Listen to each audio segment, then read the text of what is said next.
이재명 대통령은 9월 23일 화요일부터 미국 뉴욕에서 개최되는 제80차 유엔 총회 고위급 회기에 참석할 예정입니다. 이 대통령은 이번 회기 참석을 통해 국제사회와의 연대를 강화하고 글로벌 책임 강국으로서 대한민국의 위상을 높이는 다양한 외교 활동을 펼칠 계획입니다.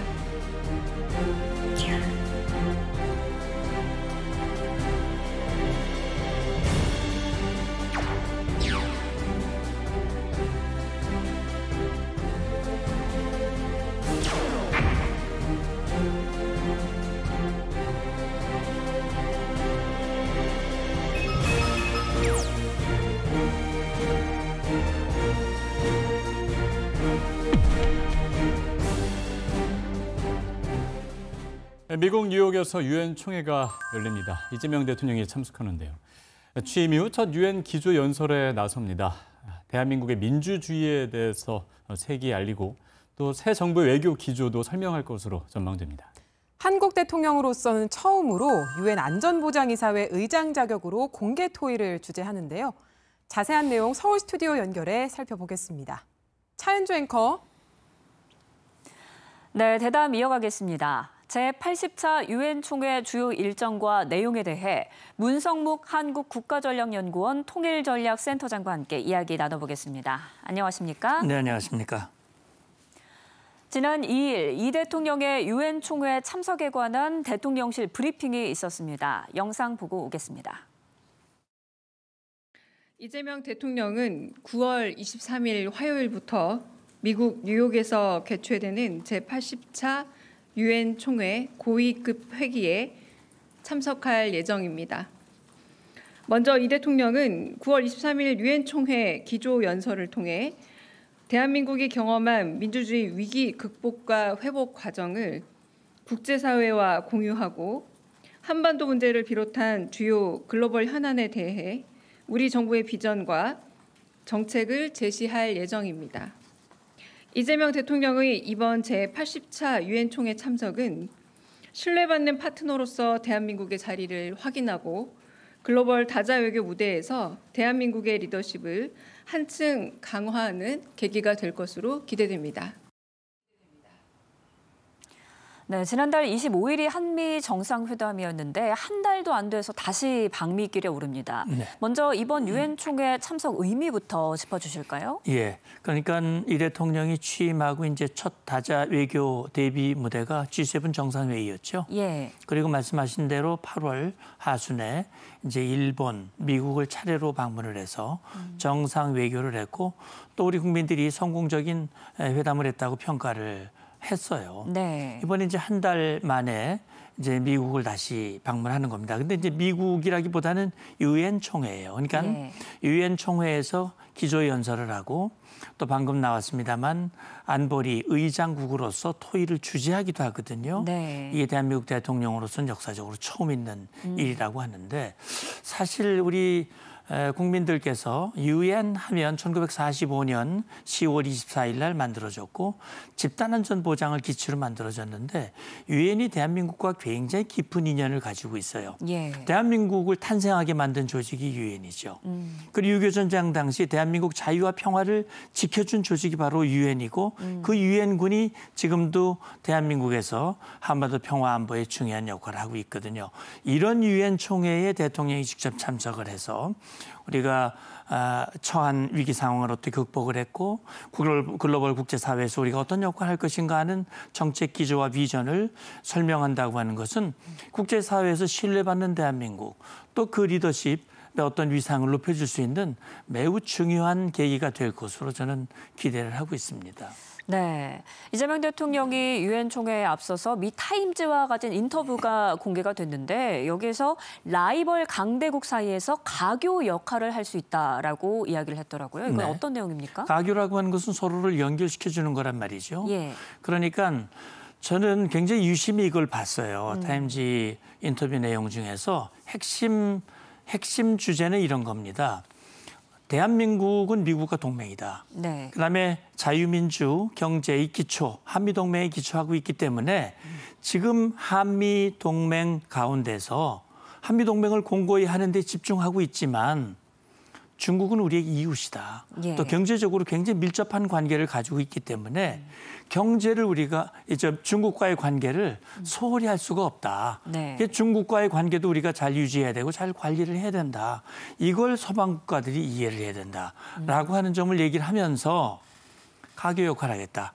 우리는 미국과 동맹을 맺고 있지만 중국과도 중요한 관계를 유지하고 있으니 이 두 국가가 잘 좋은 관계를 유지할 수 있도록 뭔가 한국이 어느 한편에 너무 치우쳐서 하는 것보다는 적절하게 그 가교 역할을 하겠다라고 하는 것이 대통령의 중요한 메시지라고 생각이 돼요.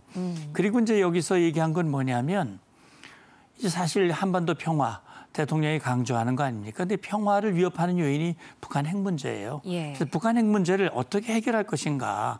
북한 핵 문제를 일방적으로 압박하는 그 기조보다는 적절하게 대화의 문을 열어놓고 이걸 외교적으로 단계별로 해결해 나가겠다고 하는 그런 의지를 명확하게 얘기를 했고 그리고 이제 한 얘기가 뭐냐면 트럼프 대통령이 김정은과의 좋은 관계를 얘기를 하고 있는데 네. 핵 문제 해결하고 북한 문제 해결하면 노벨 평화상 가능하다. 네. 이런 얘기도 좀 가십으로 얘기를 했지요. 네, 한미 동맹의 기반을 단단하게 다진 그 이후에 또 중국과의 관계도 제대로 해보겠다 이런 의지를 다져본 것 같은데 올해가 유엔 창설 80주년이 되는 해입니다. 뜻깊은 해입니다. 그런 만큼 이번 유엔 총회의 논의 과제 그리고 특징 같은 것도 있을 것 같은데 어떻습니까? 예, 유엔이 이제 창설 80주년을 맞았는데 예. 사실은 집단 안전 보장을 기초로 출발한 유엔이 그동안 국제사회에서 굉장히 중요한 역할들을 많이 했어요. 예. 국제 평화, 국제 협력을 이어나가는 중심적인 최대의 이 국제 조직으로서의 역할을 감당을 했는데 요 몇 년 사이에 좀 어려움을 겪고 있습니다. 그러니까 사실은 유엔 안전보장이사회, 유엔 안보리에 러시아와 중국이 사실 상임이사국이거든요. 예. 과거에는 미국 서방 국가와 손을 잡고 상당히 중요한 역할에 이 같은 그런 보조를 취해왔는데 지금 어떻게 보면 중국, 러시아, 권위주의 독재 국가들 그다음에 미국을 중심으로 서방 국가들과 갈등을 겪고 있어요. 네. 그러다 보니까 이게 잘 원만하게 잘 안 되는 그런 부분들이 있습니다. 그러다 보니까 국제적인 분쟁 문제가 있습니다. 우크라이나 전쟁,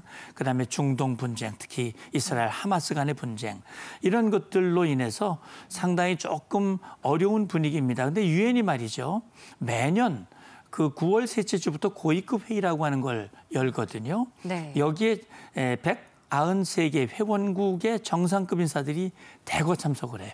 예. 그래서 이제 앞서도 말씀드렸습니다만 올해가 창설 80주년이기 때문에 국제사회 이목이 그 어느 때보다 집중을 하게 되고요. 이게 그러니까 무거운 분위기 속에서 과연 트럼프 대통령 입에서 무슨 얘기가 나올 것인가. 또 시진핑 주석도 연설하거든요.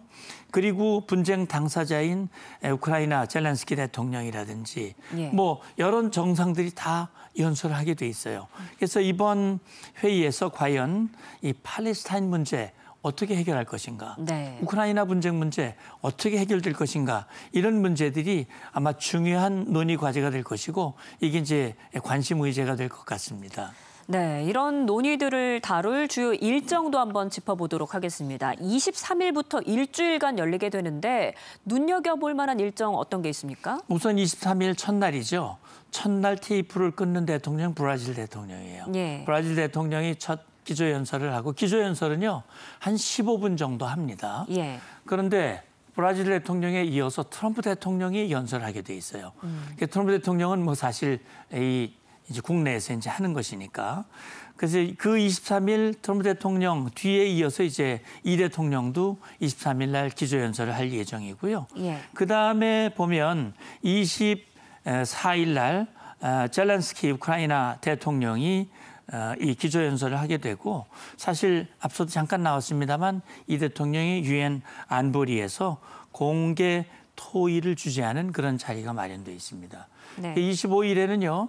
아바스 팔레스타인 자치정부 수반이 기조연설하게 돼 있는데 화상으로 합니다. 미국이 비자를 내주질 않아가지고 화상으로 하도록 돼 있고 26일은 역시 중동 분쟁의 아주 중심 역할을 하고 있는 베냐민 네타냐후 이스라엘 총리가 기조연설을 하고요. 그다음에 이제 시진핑 중국 국가주석 이시바 시게루 일본 총리가 기조연설하도록 돼 있고 27일에는 러시아 이제 푸틴 대통령이 나서는 건 아니고 라브로프 외무장관이 기조연설을 하도록 돼 있습니다. 마지막 29일에는요. 북한의 기조연설도 예정이 돼 있는데 그동안 최근 수년 동안은 유엔 주재 북한 대사가 그동안 기조연설을 했었는데 예. 올해는 말이죠. 특이하게도 차관급 인사가 예정이 돼 있어요. 네. 누가 나올지는 나중에 또 말씀을 드리도록 하겠습니다. 예, 언급해 주신 것처럼 23일에 이재명 대통령이 트럼프 대통령과 같은 날에 기조 연설을 할 예정인데 어떤 메시지가 나올 걸로 예상하십니까? 앞서 이제 대통령실 대변인도 잠깐 언급을 하기는 했어요. 예. 지금 아마 이 대통령은 첫 번째 세션의 7번째 순서로 한 15분 정도 진행을 하도록 되어 있는데 뭐 우리 국민들께서도 잘 아시다시피 우리가 지난 연말부터 민주주의 위기를 겪었죠. 네. 그래서 이 위기들을 어떻게 우리 대한민국이 잘 극복했는지 회복을 했는지 사실 미국도 그렇고 민주주의 서방 선진국들이 그렇게 봅니다.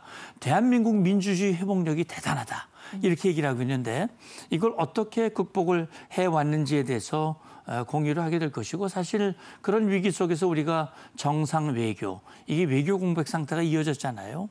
이게 이제 정상 외교를 다시 복원하고 지금 정상의 자리를 찾아가고 있는데 이 과정들도 아마 얘기를 할 겁니다. 그리고 지금 우리 한반도는 세계 유일의 분단 국가입니다. 그리고 북한 핵 문제 또 주변국의 여러 가지 잠재 위협들이 있기 때문에 이런 상황 속에서 우리 대한민국은 글로벌 현안에 대해서 어떤 정책과 비전과 기조를 가지고 있는지 이런 걸 아마 얘기를 할 거예요. 그러면서 국제사회의 적극적인 지지와 협력을 요청할 것이라고 생각을 합니다. 그리고 이제 한반도 평화를 어떻게 이끌어갈 것인지 대통령의 어떤 생각, 우리 정부의 이 방향들을 충분히 설명하고 국제사회의 지지를 확보하는 데 노력할 거로 봅니다. 예, 또 앞서 언급을 해주셨지만 이재명 대통령은 대한민국 대통령으로서는 처음으로 유엔 안보리 의장 자격으로 공개 토의를 주재를 할 예정입니다. 어떤 내용이 나올까요? 예, 그러니까 이제 유엔 안보리 그러면 우리 국민들께서도 유엔에 여러 가지 그 이사회가 있어요. 정치사회 이사회도 있고 여러 이사회가 있지만 안전보장이사회가 사실은 유엔의 가장 중심적인 기구입니다. 네. 그래서 유엔 안보리의 이 결의안은 국제법적으로 구속력을 가지고 있는 결의안이에요. 그렇기 때문에 매우 중요하고 우리 대한민국이 9월 한 달 동안 안보리 의장국의 임무를 수행을 하도록 돼 있습니다. 이 상황에서 이제 대통령이 의장국으로서 공개 토의를 주재를 하게 되는데 이번 주제가 뭐냐면 인공지능 AI죠. 네. 그리고 이 AI와 국제 평화 안보를 주제로 다루게 되는데 AI는 우리 대한민국이 정말 중요한 미래 먹거리 산업이 이지 않습니까? 예. 이 주요 인재들을 양성을 하고 있고 이 산업 발전하는데 정말 집중 투자를 하고 있는데 말이죠. 이 AI는요. 뭐 사실 서방 국가들, 미국을 비롯해서 서방 국가들이 주도해온 그런 이슈입니다. 그런데 이것을 이번 유엔 안보리에서 한국이 주도한다는데 의미가 있는 것이고요. 네. 이 AI 기술 발전이 눈부시게 이루어지고 있거든요. 근데 이 AI가 우리가 뭐 핸드폰 쓰면서 지금 AI한테 물어보면 말한 거 다 대답해 주잖아요. 예. 굉장히 우리 인류 사회에 유용한 기술이고 도구인 건 맞아요. 그런데 이걸 사용하기에 따라서 굉장히 위험한 도구가 될 수 있어요. 다시 말하면 안보에 치명적인 영향을 줄 수가 있습니다. 이게 사실 웬만한 무기가 AI로 지금 움직이고 있습니다. 그래서 사실 전략에 보면 AI 사령관이라는 말이 나올 정도로 AI가 지시하는 걸 따를 것인가 말 것인가 예. 이런 문제가 나오고 있거든요. 그래서 정말 AI가 국제 평화와 안보에 매우 중요한 영향을 미친다라고 하는 것을 이번에 이제 토의를 하게 될 텐데 앞서 대통령실에서도 얘기했듯이 이런 토의를 주재함으로써 어떤 국제사회에서 신뢰받는 대한민국 또 대한민국의 리더십 이런 것들을 보여줄 수 있는 그런 자리가 되지 않을까라는 기대감도 있습니다. 예, 보면 이 대통령과 트럼프 대통령이 같은 날 기조 연설을 하게 되지 않습니까? 네. 아무래도 뭐 총회장이라든지 리셉션이라든지 두 정상이 만나게 되겠죠? 예, 그렇죠. 지금으로서는 이 대통령과 트럼프 대통령의 어떤 정상회담이 예정돼 있지는 않아요. 네. 예, 그래서 아마 이 만난 지가 이제 한 달 정도밖에 되질 않았잖아요. 그런데 이제 이번 이 대통령은 첫 유엔 행보잖아요. 네. 그래서 아마 트럼프 대통령도 그렇고 다 굉장히 분주한 일정들, 다자 외교를 할 걸로 저는 봅니다. 예. 많은 일정들을 소화를 하다 보니까 트럼프 대통령과 마주 앉아서 공식적인 정상회담을 하기는 좀 쉽지 않을 것 같고요. 아마도 10월 말, 다음 달 말에 예. 경주 에이펙 정상회의에 트럼프 대통령이 지금 거의 참석하는 것으로 거의 확정이 돼 있는 것 같습니다. 예. 주한 미국 대사 대리도 그런 언급을 했고요. 지금 트럼프 대통령이 방한 준비를 하고 있는 것으로 알고 있는데 네. 그렇게 되면 자연스럽게 경주 에이펙을 계기로 한미 정상회담이 열리게 될 텐데 지금 아시다시피 최근에 조지아주에서 우리 근로자들이 체포가 되는 그런 안타까운 사건들이 있었어요. 그래서 네. 미국도 유감을 표명을 했고 그동안 잘못되어 있는 그 비자 문제들을 해결한다 이런 얘기가 있고 지금 관세 문제가 아직 최종 타결되지 않았거든요. 네. 지금 여러 가지 우리의 대미 투자 문제에 대한 핵심 쟁점 때문에 대통령도 그런 얘기를 했어요. 미국의 요구가 조금 무리하다. 그래서 그걸 그대로 들어주기는 좀 어렵다.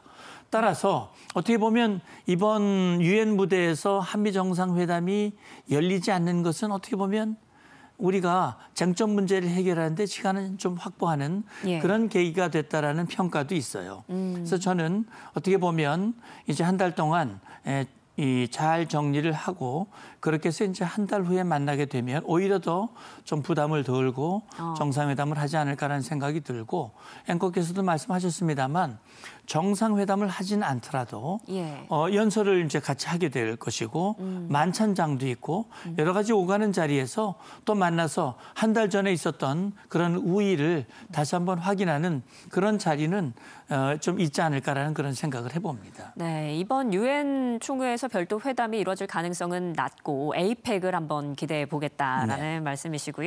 의제를 좀 살펴보면 이번 총회의 뜨거운 감자 중에 하나입니다. 팔레스타인을 국가로 인정할 것인가 이 여부에 대해서도 치열한 논쟁이 벌어지겠죠? 네, 그렇습니다. 지금 이제 2023년 10월 충격적인 사건이 있었죠. 예. 하마스가 이스라엘을 타격했거든요. 이스라엘 국민 1,000명이 넘게 목숨을 잃었습니다.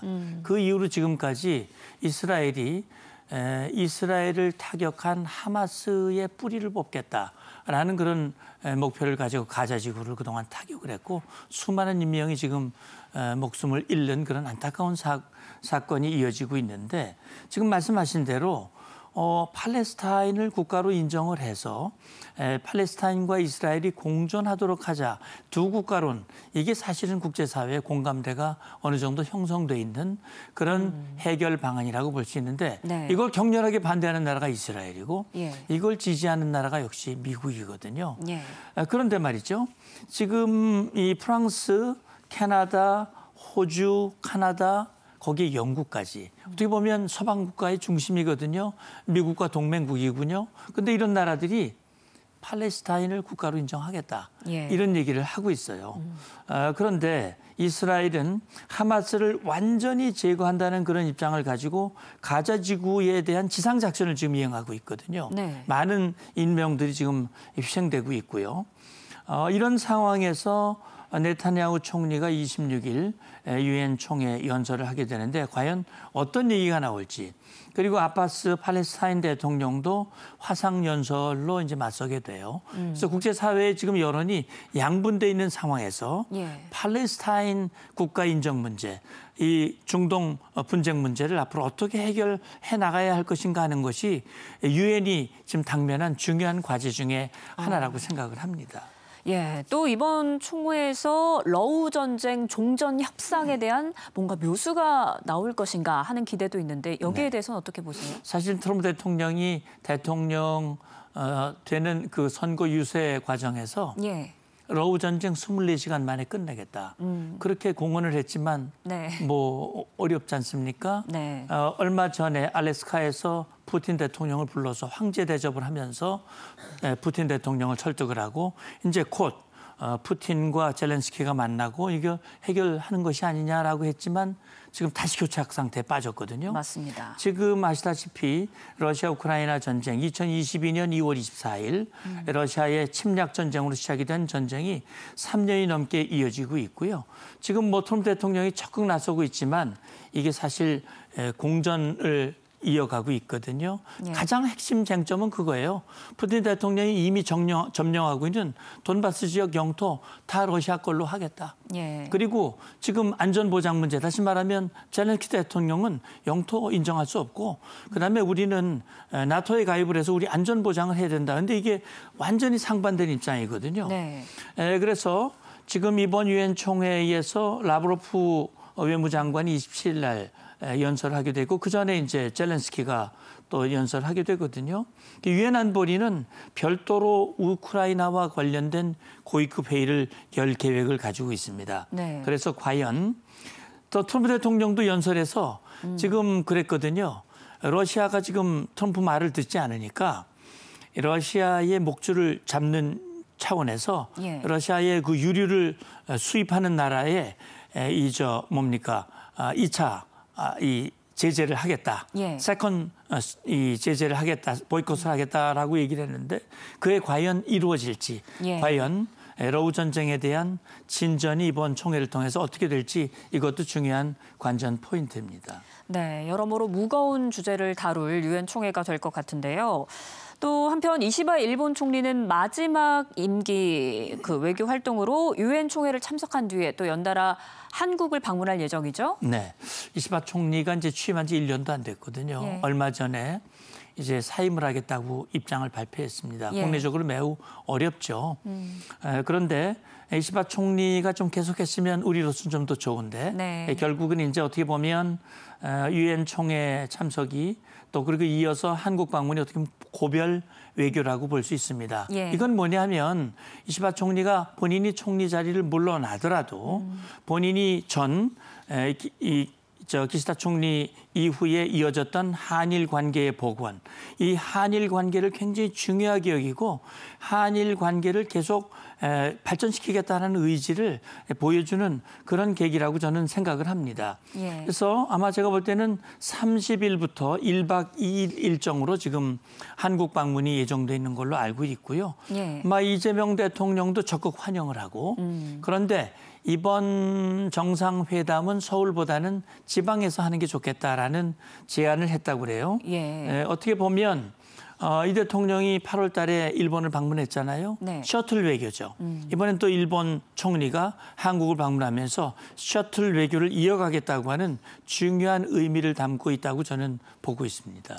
네, 또 북한은 고위급 회기 마지막 날인 29일에 연설을 할 것으로 전망이 되고 있는데 북한도 이렇게 고위급 인사를 파견하는 거는 정말 오랜만인 것 같아요. 예, 그러니까 최근에 아시다시피 북한 국무위원장 김정은이 지난 9월 초 예. 중국 전승절 참석을 해서 푸틴 대통령, 시진핑 주석과 나란히 셋이 천안문 막루에 섰거든요. 예. 북한의 위상을 한층 높였다. 뭐 이런 얘기를 했는데 그 자신감 때문인지 유엔 총회 다자 외교를 좀 중시하는 그런 모습을 보이고 있어요. 네. 지난 몇 년 동안 유엔 대표부 대사가 이제 연설을 했는데 이번에는 차관급. 그래서 지금 아마도 국제기구를 담당하는 김선경 외무상 부상이 있어요. 예. 그런데 사실은 차관급이라고 하지만 정확하게 말하면 차관 복급이라고 봐야 돼요. 근데 어쨌든 그렇다 하더라도 이런 인원을 파견한다고 하는 북한의 그 속내가 무엇인지를 우리가 좀 봐야 될 것 같고요. 2018년에 리용호 외무상이 연설한 이후에는 사실 북한에서 고위급 인사가 유엔 총회를 방문하는 것이다. 네. 이런 걸 볼 수 있는데 어쨌든 그렇다면 이 북한도 트럼프 대통령과의 회담에 관심을 가지고 있거든요. 네. 그래서 저는 이번 기회를 통해서 한국 주요 인사와 좀 접촉이 있을 것인지 아니면 미국과 북한과의 대화에 어떤 물꼬가 트일지 트럼프 대통령은 김정은과 올해 안에 만나고 싶다고 얘기를 했는데 네. 사실 그 자리가 과연 마련되는 계기가 될 수 있을지도 좀 관심의 대상입니다. 예, 이번 유엔 총회 세계 최대 다자 외교의 장인데 이후 각국 정상과의 양자 회담도 이어질 예정인데요. 이걸 통해서 어떤 성과를 기대해 볼 수 있을까요? 저는 무엇보다도 이번에 이제 기조연설을 통해서 우리 대통령이 대한민국의 지금 상황을 정확하게 설명을 하고 국제사회에서 대한민국의 평화를 위한 그런 협조, 그리고 또 우리가 국제평화, 국제적으로 도움을 받던 대한민국이 이제 국제사회에서 어떻게 기여할 것인가를 분명히 얘기할 거예요. 그리고 다자 외교 여러 정상들과 아마 회담을 하게 될 겁니다. 특히 안보리 회의를 주재하면서 어떻게 보면 우리 대한민국 대통령으로선 처음으로 그런 자리를 마련하게 될 텐데 대통령실이 기대하는 바와 같이 국제사회에서 신뢰받는 그 대한민국 그리고 어떤 그 중요한 리더십의 역할을 보여줄 수 있는 그런 소중한 자리가 되지 않을까라는 그런 기대를 가져봅니다.